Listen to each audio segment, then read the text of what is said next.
Do Quakers like silence too much? Now, you think that's a joke, don't you? You think you're expecting some punchline from me. But sometimes, we can have too much silence.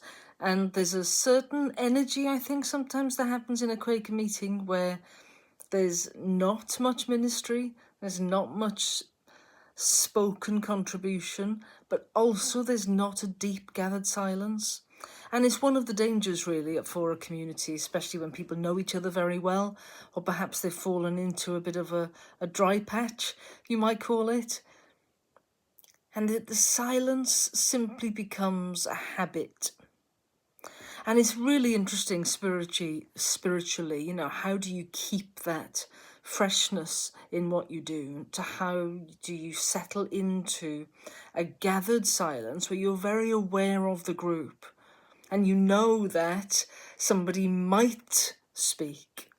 Because if it's not expectant, if you're not waiting for something to happen, well, then what? Are you just falling asleep?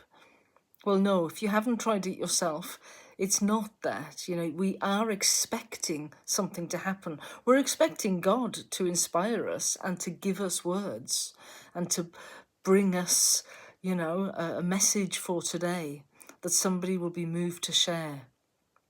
So it's very interesting for very established groups that are perhaps not that fresh. People haven't just newly arrived. But one of the things that I find is that if I spend a lot of my week reading, meditating, sitting with an idea, praying, whatever it is, your daily spiritual practice, it's almost like you're waiting. It's, if you think of some kind of gardening metaphor, that you spend the week or the month or the summer tending the ground.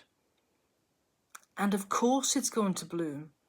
Of course it's going to flourish. And there will be a blossoming of some kind. There will be a flower emerge. And that you will feel like there is something to share. Because you've spent day in, day out preparing the ground. So yes, I think sometimes Quakers do like silence too much.